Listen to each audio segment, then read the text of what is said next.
All right, thanks, Christy. I appreciate that.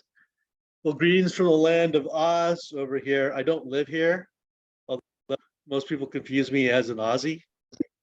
I just have that attitude, mannerism. But because of my work, the whole world is my office. But I'm really glad to be here, and I thank Bill and Christy for inviting me to come talk and share, and hopefully be helpful and a resource for all of you. I was going to ask how people are doing. I don't see reactions on here, so I probably can't get you guys to say anything. But if you're excited to be here, maybe give a little thumbs up. All right, good. With that, let's talk about one of my favorite topics, which is AI, but more importantly, that's going to help us with our careers. So let me just share my screen here. I put together a few slides over here. So you've probably heard about this whole ChatGPT, DALL-E 2, Bard, all these things. Basically, generative AI explode onto the scene. What does this mean? Who's using it? For what for? But more importantly, how does that help each of us, especially as we march through our current transition periods? So I want to just set expectations here. I know we only have an hour together. It's only time for a little taste. So I'm going to give you a little wine tasting, a few little tidbits here, things that are tactical and you can take away, do a full glass, if you will, later on. But I just want to set that stage. Otherwise, a much deeper discussion, we'd probably be spending half a day together. Not that I think any of us might be opposed to that. It's just not what we planned for, but that's what I want to set up. So with that, I kind of want to put this in the context of, searching for a job and what that entails. And I thought that Dream Coaching, I have no affiliation with them, put together a nice little 9-step program highlighting the key areas. I'm not going to walk through the whole thing, but how do we survive? How do we find a new job? How do we tap into the opportunities, the networking, the interviews, all that, to hopefully eventually landing that next dream job of ours? The million-dollar question: how does some of this emerging technology like generative AI help us do that? So I'll be upfront, it doesn't help us with all these steps. It doesn't help us survive. It doesn't help us choose. It doesn't help us negotiate salary, at least not yet. I know some people try to work on that. But targeting, networking, great resumes, cover letters, engaging the hiring manager, learning that interview game, getting set up when you get the job to make great connections, all these things. There are actually AI tools out there today that will help us do that. Not expensive, available to the masses, things like ChatGPT that will do that. And there's two big areas that will actually help us. One is generative AI. The other is artificial empathy. And I'll talk about both of these in a little bit more detail. But I just want to set the stage for everybody that the tool sets exist. They've been out there for 6+ years. So this is tried, true, trusted technology, not first of a kind. You might be asking yourself, why haven't I heard about this? Why haven't more people been using this? Ironic thing is, some of the stuff has been used for quite a while, just people don't share. But it's the level of cross-training that's enabled this for the average person to actually use. There's a reason ChatGPT in January went from 10,000 active users to 100 million users in just the span of 4 weeks. And I'll get a little bit more details about that in a moment, so bear with me. But we've kind of reached this inflection point. None of this, like I said, is new technology. We've reached that inflection point where, for the average person, use it for a lot of average mundane tasks, including job searching and the things around it. So we'll dive into that. But I wanted to share a few stats because it's not just about using the technology to find a job. I do a lot of work with government agencies around the world about, well, what are the jobs of tomorrow? What is workforce development? So I just want to share a few stats because using some of these tools actually will also help you set up for those jobs of tomorrow. And by the end of this decade, PricewaterhouseCoopers has already estimated that AI and robotics will contribute about $15 trillion to global GDP, which will essentially equate to almost a third. From 2025, 85 million jobs will be supplanted by automated machines. Basically, people will be automated of a job. I know it's not a big surprise from the World Economic Forum, a report I helped work on. But by the end of last year, 30% of all job-related tasks were already automated, were done by machines. By the end of 2025, we estimate that half will be done by machines. It's all bad news. We know that new jobs will get created. We see from all these changes and the changes in the workforce create about 97 million new jobs, jobs that actually don't exist today. And my old sort of stomping grounds and alma mater with IBM, next 3 years, they've already estimated 120 million global workers will need retraining based just on AI's impact alone, impacting about 11.5 million workers in the US. I know a lot of people are worried about job loss and there will be new jobs, but the real challenge the governments are facing right now is that the change is happening at a very rapid pace at huge volumes. There's a county in California, I probably shouldn't name names, so I won't, but 40% of their workforce is in hospitality and transportation, ripe areas for AI automation. They actually now envision a future where they see 40% of their workforce, you're talking close to 1 million people, be out of work in the span of just 8 weeks. They don't have the resources to manage those benefits, process the paperwork, let alone do job retraining and get them ready for whatever the other jobs are. And that's what Oliver Wyman has come out and said, is that most of the advanced cities in the world, they're not ready for this disruption. I don't mean this as a negative Nelly. I'm just saying this as a reality, but more importantly, as an opportunity. So as we're looking for the next step is our career, we want to leverage some of these tools to find that next gig. Those are also a demonstration of some of these core skill sets that companies are going to be looking for, because this is not human versus machine, it's human and machine. There are things that machines are better than us at, but there's a lot of things that people are better than machines at. And so there's a push towards what we call hybrid intelligence, leveraging the capabilities of people, the creativity, the instinctive, the ability to imagine and think first of a kind, combined with the power of machines to process millions of data points quickly, cheaply, right? That's what we're moving towards, is hybrid intelligence, and that's the skill sets you're starting to see employers look for.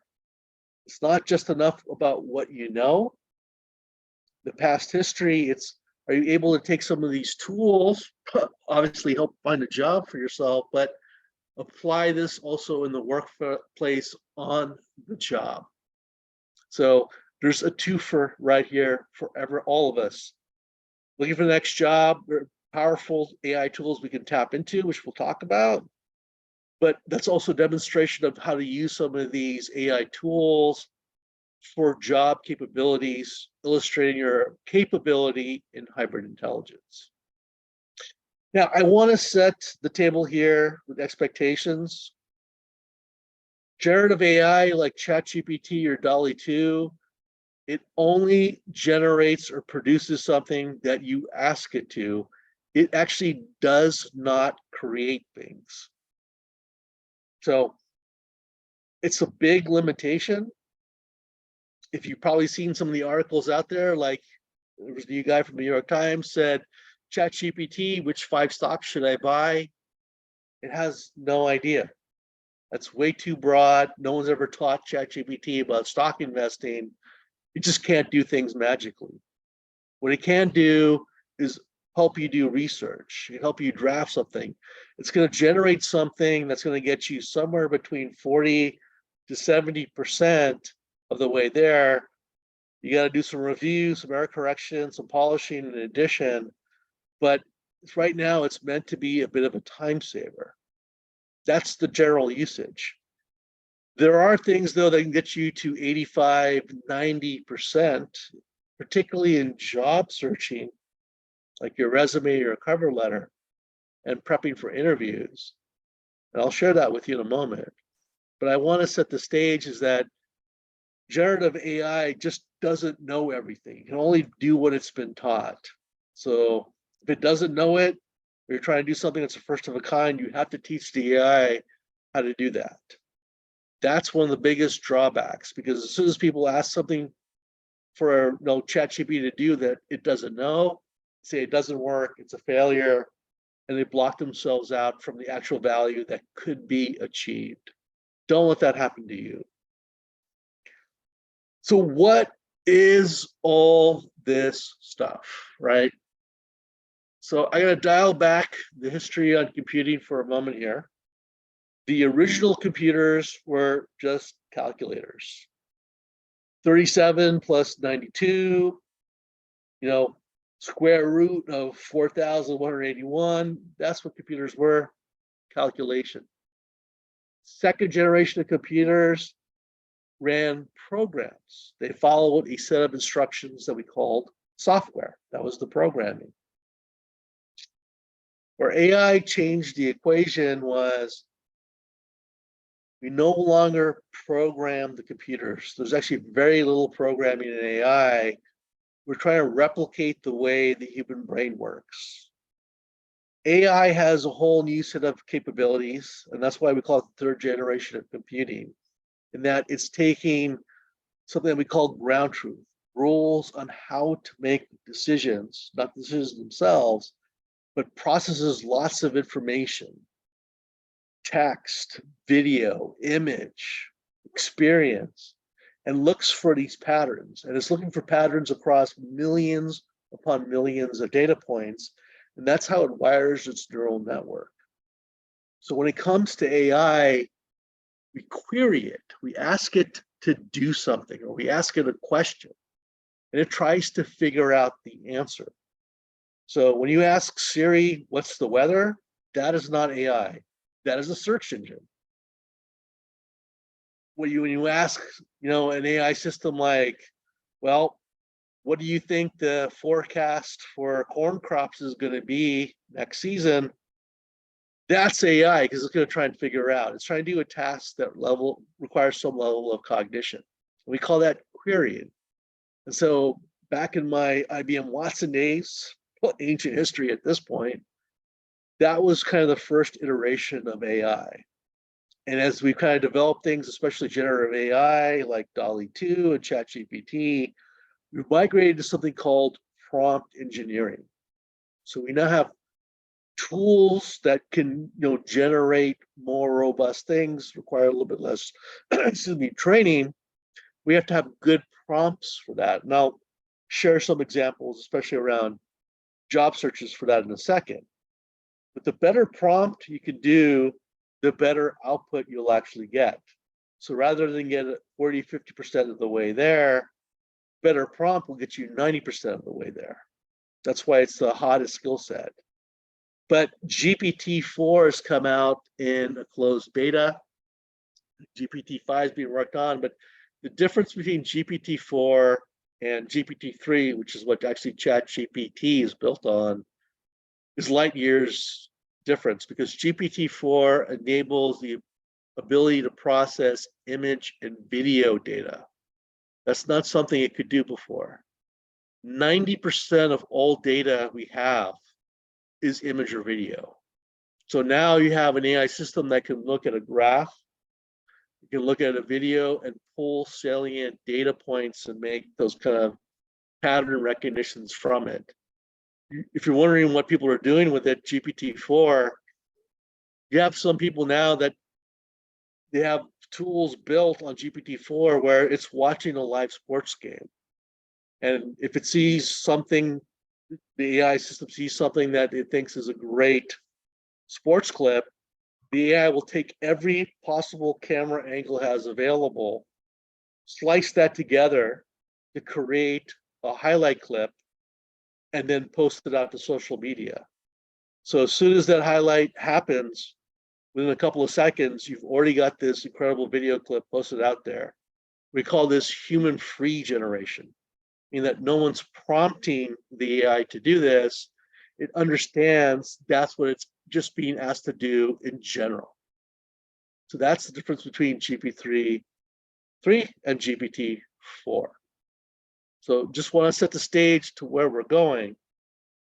But I want to bring it back for a second to prompt engineering, because this is more art than science. Good prompts lead to great results. So if you ever played around with some of these tools like DALL-E 2, where you want to create an image like the avocado chair, if that's all you say, I want to give you an image of an avocado chair, it's going to come up with something. You might say, well, I want the chair to be bigger. I want the chair to be this color, right? And you go through this big iteration. But the better prompts you use early on, the better output. So I have a very good friend. She's a photographer by trade. She loves DALL-E 2 as generative AI. Her prompts are about 250 to 300 words long. When she's prompting, she's not just saying, I want an avocado chair. She's talking about lighting and shadows and shading, all these things that you think about as an expert in photography. And so when she's doing her 300-word prompt, she's getting a spectacular image that's 95 to 98% of what she wants. So normally she says, I have to do maybe 1-2 tweaks at most to have a final product. And that's a lot better than what the average person does. But it shows you the power of what prompts, a good prompts, will actually do for you. So to put this in perspective, one of the popular prompts ChatGPT gets is people ask, what's the best way to network? Is that a good prompt or a bad prompt? Now, you probably can guess it's not the greatest prompt in the world. It's very broad, it's very generic. What am I networking for? I don't specify any kind of channels. I don't specify any goals, benefits, outcomes I want to achieve. So you're going to get something very bland and generic back, right? And you're going to go through this whole iteration process, and people often get frustrated. What's a better prompt? Well, what strategies can I employ to leverage social media platforms for networking and personal branding purposes for the financial services industry? This is a lot more specific. Is it the best prompt possible? No, absolutely not. You could make this even more granular based on your individual needs, but you can see the difference between the specificity and the outcome you're looking for. Something like ChatGPT or Bard is going to give you a much better, closer to complete response on the second prompt than the first one. And that's where people struggle, because we think like, well, the AI is super smart. It probably understands all these things, but it doesn't understand what we're thinking. It doesn't understand what we're trying to accomplish. We have to get good at iterating, explain what we want here. Ironically, the best people writing prompts are PhD students, because this is what they're actually going to do. They got to figure out the parameters for the research papers. It's the same thing in using generative AI for any purpose, including job searches. So how do we write good prompts? Well, there's 4 tips we got to focus on. One, focus on a clear and specific topic. And this is hard for us because in our minds, we know what we want. It makes perfect sense. But think about how we communicate with other people. They don't know what we're thinking. So we got to be prescriptive about it. We got to talk to them like our grandmother. Same thing with generative AI like ChatGPT. Explain it like it's our grandmother. Second, you got to use open-ended questions that allows the AI to tap into its vast data resources to pull, this information, try and find not just optimal options, but options we probably had not thought of. Third, we got to provide context. I'm trying to achieve some kind of goal. What's that goal around? If I'm looking for a job, and I've seen people like this, like, help me find a job. A job in what? I don't know what you're good at. You haven't told me anything about yourself. Any job, I can get you a job as a custodian. That's probably not what you want. So you got to provide the right context. What's your background? What are your skill sets? What's the type of job you're looking for? Then use clear and concise language. The number of words in prompts is not that important. It's the actual content. My photographer friend, when she does 250, 300 words, she's not doing it to be verbose. She's got very specific things about aperture and lighting and shadowing and all these things that she's sharing.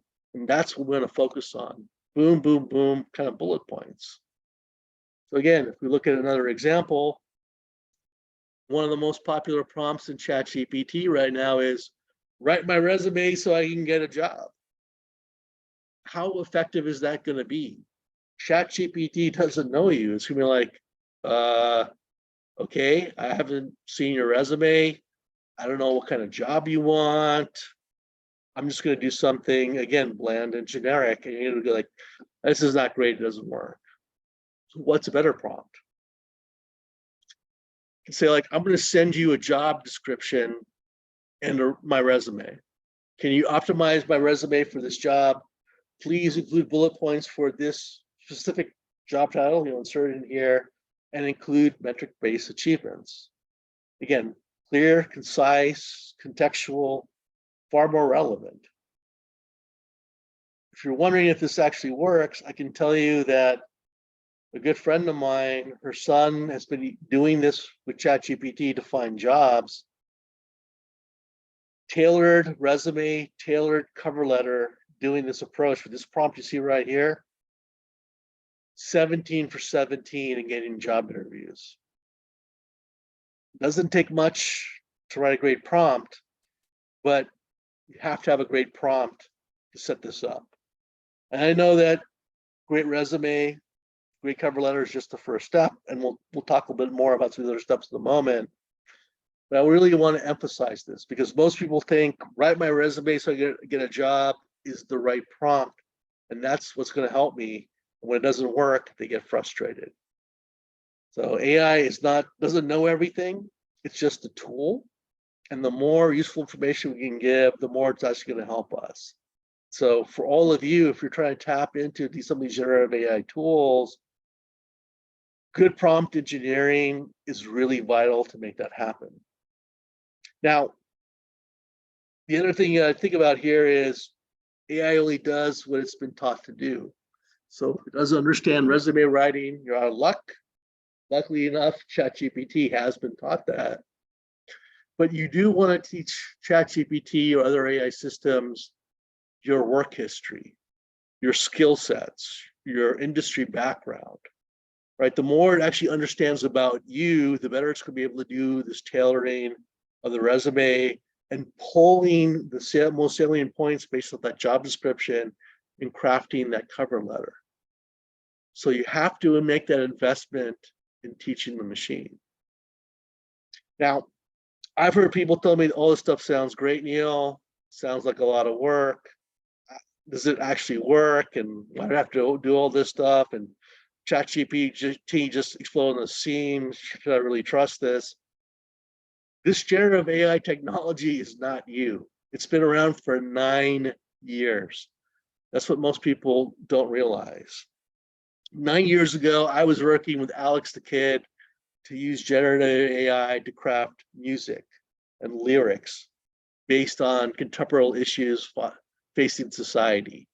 You have a bunch of companies using this to develop platforms for no code, where even, I don't mean to be defensive, law students that don't know much about technology could build mobile apps, to provide legal services, without having to be able to write a single line of code, because generative AI would take care of that for them.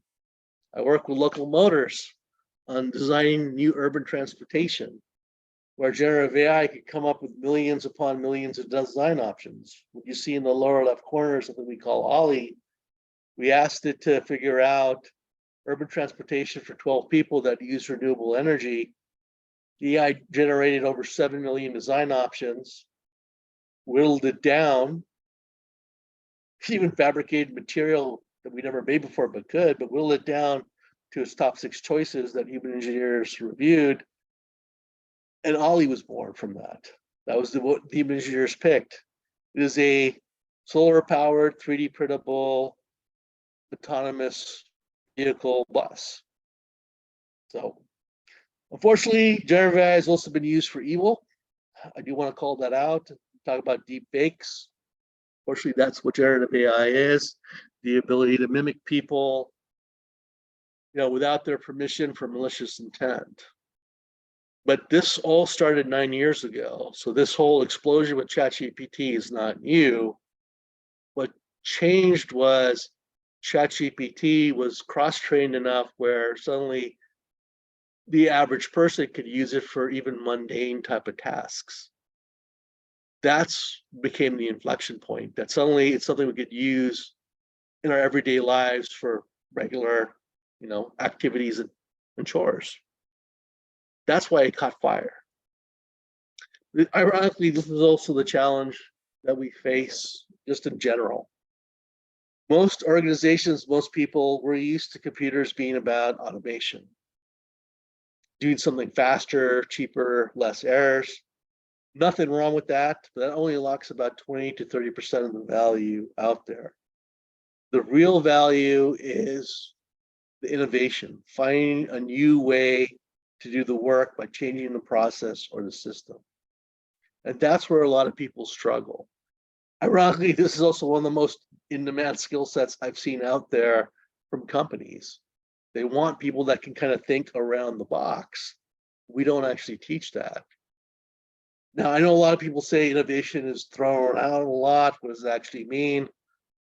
I'm going to show you what I consider innovation with AI. So I'm going to play a short video. There's not much audio. Don't worry about that. But just watch what this gentleman does and what happens with that robotic arm.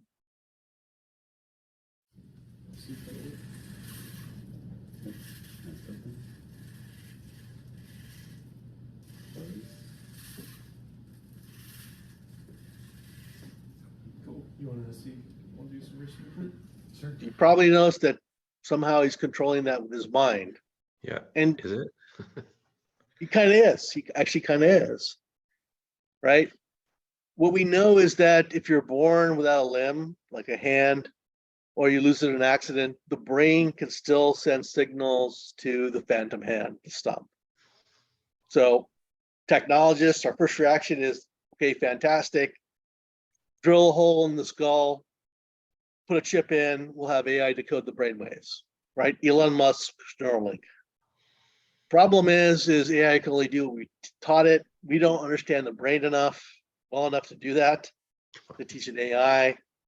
And I don't know about you, I'm not so sure about drilling a hole in your skull to do this in the first place. But working with domain experts, the most successful AI solutions I've seen involve the domain experts. Working with doctors and clinical researchers, what they helped us understand was when the brain sends that signal to the phantom hand, it triggers a process in the body. So if you look just above his right elbow, you see this black band. That's an IoT sensor array. And it's designed to pick up muscle and tendon motions. When the brain sends that signal, it triggers motion right there. We can teach the AI to decode what those muscle and tendon motions mean replicate that in the robotic arm. So you saw him able to raise it, make a fist, can actually do a high five, shake hands, hold a cup of coffee and drink from it. It's a new way to actually restore mobility. We're not trying to automate anything anymore. We found a different way of restoring mobility. That's innovation. That's what we want to tap into. When my friend's son was trying to use ChatGPT to find a job, nobody was actually doing that at the time, right? He found an innovative way to leverage the technology, not just to create a tailored resume, tailored cover letter, but also do prep, and also do like interview and understand how to communicate with the hiring manager, all these other things. Found a new way of doing the recruiting process from a job seeker perspective. And that's what we want to do. That's what we did with Alex the Kid with music. That's what they did with the no code. That's what we did with Ollie. I swapped out the deep fake with agriculture, where we're using digital twins and AI to figure out optimal crop rotations.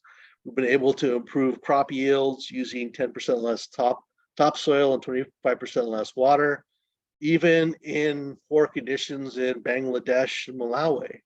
They can grow more food for the community, more cash crops to bring more money into the community. This is the power that we can actually tap into with generative AI. What can we do for ourselves? Something like ChatGPT. I've shown you a few things around resume writing, cover letting. It's great at taking complex things like research and all that kind of stuff and simplifying it so you understand. I know you have a lot of people talking about what are students going to do? Are they cheating with ChatGPT? But you have actually a lot of teachers using ChatGPT to grade assignments at the same time. And you have a lot of companies trying to figure out who to work with for business partners, or investors, venture capitalists trying to do due diligence, and they're using ChatGPT to synthesize that data. So there's a lot going on there. And you can tap in this, just to even look at your resume. Forget about a specific job. Here's another prompt. You want to figure out how good your resume is, it will be a resume reviewer for you. You can ask it to act that way, provide you feedback. Think about key bullet points, like what sections are more readable? Am I using too many buzzwords? Do I have enough metrics? Am I showing enough results? It'll give you that feedback. So it can actually help you just develop even a more better general resume, or at least better bullet points to share that then it can leverage for specific jobs. Kind of a cherry picking when it tailors that resume for you. That's one key piece, the generative AI.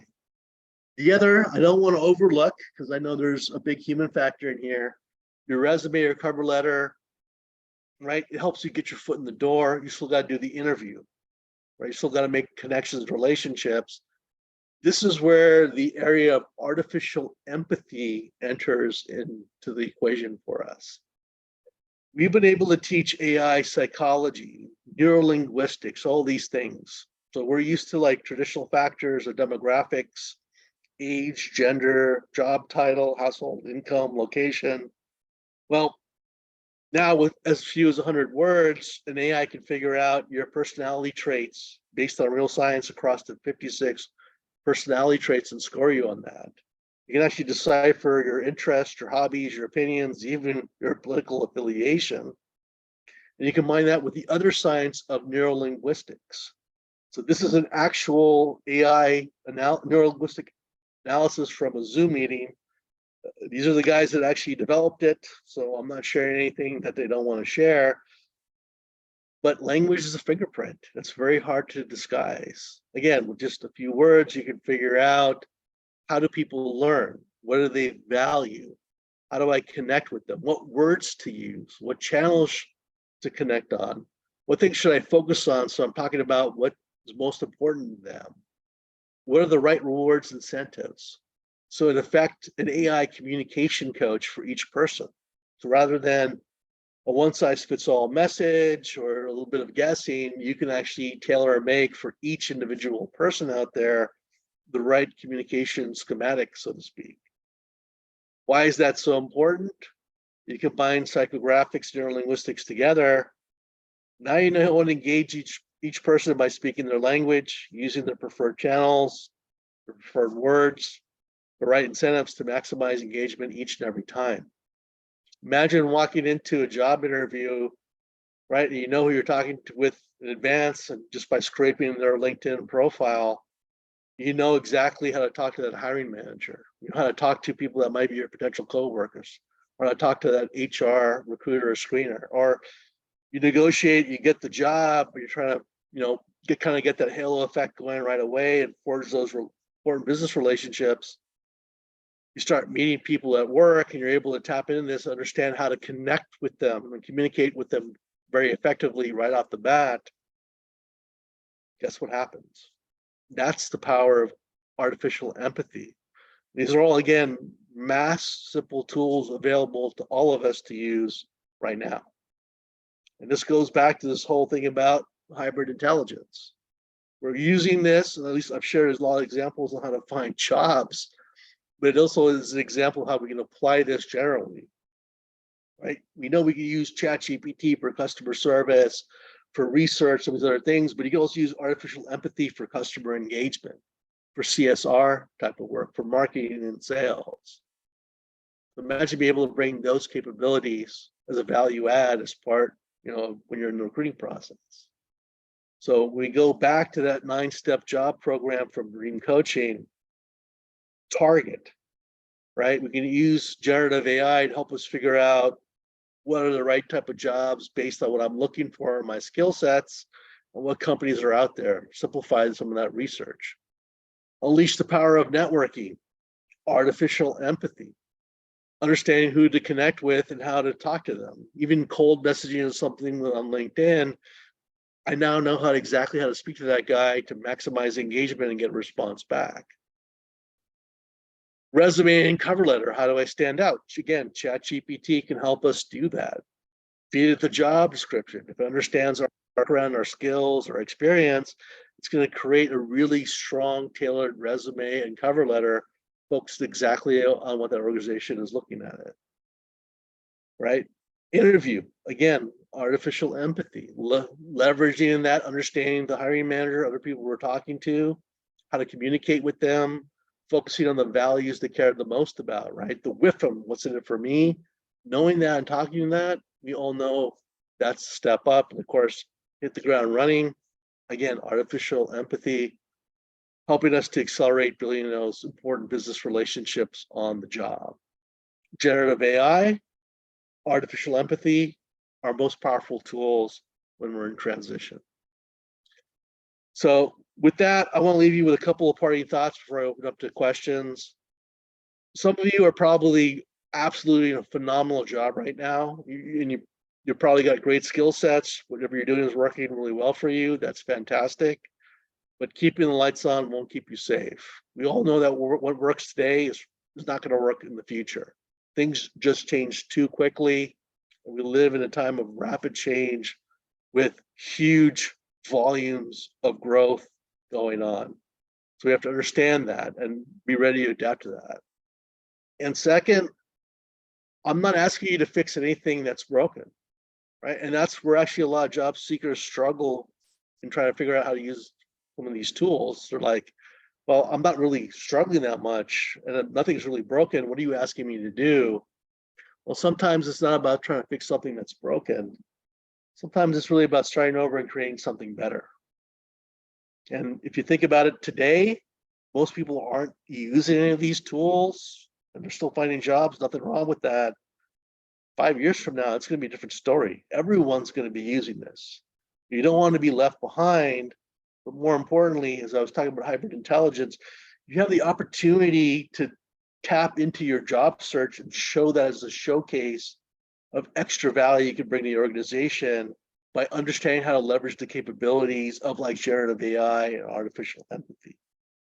So it's a better way for you to potentially find your next great job, but also showcase the additional value that most people can't in terms of bringing value to your future organization. So I know that was a lot of information. Again, I promised you it was just wine tasting. We're just barely scratching the surface, but hopefully I got you thinking about some of these things, maybe looking at some next steps. I'm going to open up for questions. I'm sure a lot of people have that, but if I don't have time to get to your question, I throw my contact information here. I have a contact form on my website. Obviously, you can follow me on social media. I do post a lot of this information on a LinkedIn newsletter if you want to catch up on any of that. But I just want to give everyone an opportunity that if you have a question now or later, you have an opportunity to actually ask. So take a Okay, quick screenshot, whatever, but let's open up for questions. Okay, we've got a couple questions in chat and we'll start there. So Bill Laser asked, and this is a really good question, who owns what you share on ChatGPT or generative AI after you prompt it and after it generates a response? Does it save it and store, what is it, store what you've shared about you? What happens to that? That's a great question. It's an excellent question, right? Because the simple answer is if you're using something and it's free, then you're the product. So when it comes to ChatGPT, if you're paying for ChatGPT, you have a subscription, whatever you do on there, your data, whatever models you come with, you own it. That's it. It's not shared across with anybody else. You have your own instance of ChatGPT that's yours. If you're using the free version, you have told OpenAI and you agree to it that whatever you do on there, OpenAI owns. So if you're using it for job searching, it's probably not a big deal, to be perfectly honest. But if you come up with an incredible algorithm to finding a job, you're not going to own it if you're using it for free. So anything that's sensitive, you consider sensitive, make sure you're paying for it. That's really interesting. Thank you for that. That's a great tidbit. Okay, Scott Davis asks, and then we'll get to you, Russ. Scott Davis asks, ethics question. If you have asked a friend for advice on the subject, say great seafood restaurants in Irvine, that they like, is it unethical for them to use ChatGPT for that without disclosing their source? Ethics. So if someone's prompting like great seafood restaurants in Irvine to ChatGPT, is that unethical? Is that the question? I just want to make sure I understand. No. Yeah, No, without disclosing the source. Yeah, specifically citing it as their own. What restaurants do you like? And they go on ChatGPT and list a bunch of restaurants, and now they've got this great source from places they like. That would be interesting because I'm not so sure anyone's taught. Obviously, I search myself, but I mean, I wonder. It's an interesting question because I don't think anyone's taught ChatGPT about restaurants and restaurant reviews. It's probably going to pull some generic information, and if you're using the free version, it only knows things till 2021. So it's probably going to be honest. I apologize for my language. Give you a half-assed answer on that. Yeah. So you got to be a little cautious on something like that. Again, that's where better prompts give you better output. But I would not ask ChatGPT for restaurant recommendations. That's not what it was designed for. All right. Okay, let's go quickly over to Russ. Okay, I have Ramesh. Oh, hold on, Russ. Hold on, Ramesh. Russ, go ahead. Okay, thank you so much. Where do you think, what aspects of, for those in job search, do you think will more likely remain going forward? Like I'm thinking 5-10 years, of course, the longer you're talking about, the harder it is. And what do you think most likely will change? It's an interesting question. The whole process of recruiting from a corporate standpoint is already undergoing a massive transformation. So if you're a hiring manager, typically you're really looking for two things. Is the person qualified, and are they going to be a fit with my team and the corporate culture, right? Qualifications, we interview, you can test, and try and figure out. The second, the fit part, is much more difficult. But with AI's ability in psychology and all this kind of stuff, you're seeing an inversion in the way now corporations are looking at candidates. They're actually doing the fit assessment first. The AI can actually analyze the corporate culture. They can actually analyze your team dynamics, and then look at your resume, your word choice, some of these things, look at social media if it has it available, and figure out what kind of match are you? Are you 80% match, 40% match? You're already seeing companies starting to do this, saying like, I have a job posting, I have 1,000 people who applied, but only 17 of them are 80% or better fit matches. Now they're going through and saying, let me show me the 17 people. Now let me kind of do the keyword search, the HR screen. How many of those people look like they're qualified? And that might be 7 people. And then the hiring manager says, okay, I want to talk to those 7 people. So you're seeing a massive change in the way they're actually doing recruiting. That's really interesting. And I bet Indeed is already doing that, especially when the matches come to the employers. Okay, let's see if we can get through this quickly. Let's go in order. Doug Kennedy asks, is there a reference to artificial empathy service that you'd recommend for a job seeker? Is there like an artificial empathy tool? Yes, Or a service or a tool that you recommend. Yeah, look, yeah, you sorry, you showed some examples of some cool ones that look like that were tied into Zoom or some other meeting, but I presume there's other ones you might point us to as well. Yeah, there's tools also integrated with Outlook and stuff, but one, and full disclosure, these are people that I know and I helped out 6 years ago, but it was started by a therapist in neurolinguistics originally to help depressed suicidal teenagers, but they expanded it out. It's called Cyrano AI. They're based out of Newport Beach. You can go to their website, which is just cyrano.ai. They have free demos. You can try your own stuff to see how well it works, but it's very, very low cost, low touch, and it's designed for the individuals and kind of the small businesses. So that's CERINO or CYRANO Like .ai. Cyrano So like Bergerac. Cyrano Okay. de Bergerac. Okay. Yeah. Okay, let's get to another one. Jamie Borman, which tool would you use, would I use to get artificial empathy response, and how would I structure that query? Kind of a refinement of what Doug had asked. Like, could I use ChatGPT to do that, or probably not? The ChatGPT can't do that. It's not been taught like psychology, neurolinguistics, some of these other sciences. That's the drawback. ChatGPT will do a great job of summarizing like articles and research and helping you draft like a document, but no one's ever taught it psychology or neurolinguistics, so it can't do much for you on the artificial empathy side.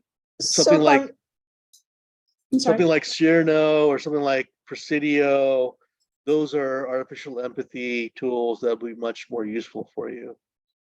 How would I structure that query? For ChatGPT? Well, no, for Cyrano or Presidio, how would I structure it to get it? Say I want to go on an interview and I want to get that artificial empathy recommendation for a specific individual. So you don't have to use prompts for Presidio or Cyrano. They actually would do analysis. You have to provide them with some data, like a LinkedIn profile or something where they can get at least 100 words. And they'll do the analysis and generate a report for you to help you do the kind of the communication coaching. And then I know Cyrano actually has plugins with Outlook, Zoom, Slack that can do real-time coaching for you. So I would encourage you, again, I'm not trying to sell you on anything, I apologize, but I know that if you go to Cyrano.ai, you can use a live demo right there to see how it actually works. So you put your own stuff in on whoever, and they'll show you. Great, thank you. Okay, here's a good one. Tina asks, ChatGPT, what's better, ChatGPT or Bard? Google, Microsoft, and Chinese government are incumbents investing in the most in talent, dollars, and AI. ChatGPT is most popular, but is it the best? Again, it depends on what you're doing, but ChatGPT is definitely the most robust generative AI solution.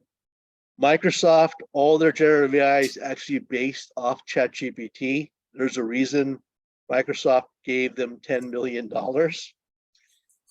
basically for exclusive use of that. Bard is very raw, and they're playing a lot of catch up, but they may honestly never catch up to ChatGPT. The thing about AI is the more it does, the faster it learns. It's going to be really hard for Google to catch up to ChatGPT at this point.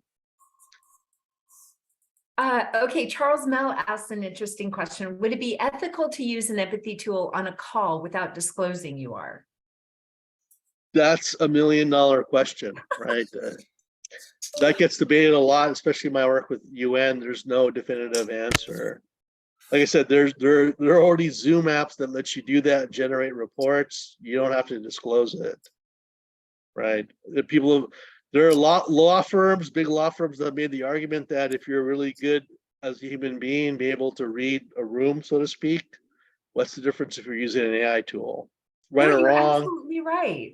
Yeah, I don't know. That's more of an ethics question, and the big problem with ethics is we all have a different set of morals. So that's not going to be resolved anytime soon. But Yeah. I will tell you, nothing right now is preventing people from using these tools without informing you. So, okay, here's what's interesting, and we don't have any more time for questions, but so I went through training for neurolinguistic programming, and I find it just fascinating, and it's helped me in life have a happier life, but also in talking with people, because you're listening for how they view the world and what's important to them. So it's fascinating to know that Cyrano, I could leverage Cyrano to enhance my training. So what I would say, rather than start from scratch, when you have no foundation, if you have a foundation in neurolinguistics and leverage that, it just makes you even better, right? And that's the whole thing, right? I talked about hybrid intelligence. All this is to complement our own abilities. Hybrid intelligence is about augmenting human abilities with machine capabilities. Oh The my ability gosh. to better communicate with people, read a room, find a job. These are all things that help us. We're just using a new tool set to help make that happen. Well, There so are obviously ethical, moral questions around some of the stuff, but yeah. right now this is the world that we live in. This is wonderful. So if we really, I love a couple things that you said, especially language is a fingerprint, and that's the most succinct, clear way of saying that. It's like you're absolutely right. Our language is our fingerprint, and it just helps people understand who we are and and everything about our character.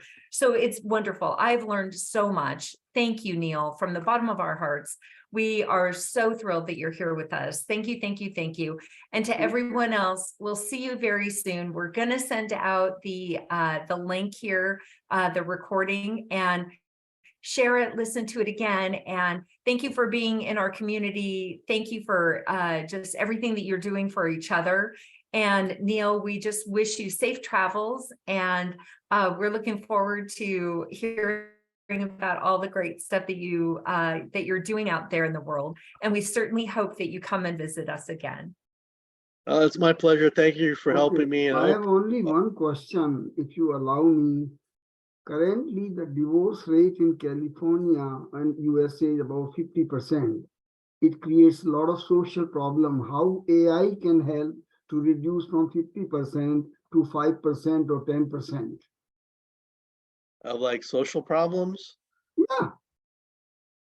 That the people challenge is a unique thing. There's actually a lot of work going on with like loneliness and some of these other social anxiety orders, mental health, but that's like a whole different conversation. So I'm happy to have that conversation with you offline, Ramesh, but that's like another hour discussion right there, because there's actually a lot of interesting work going on to help people.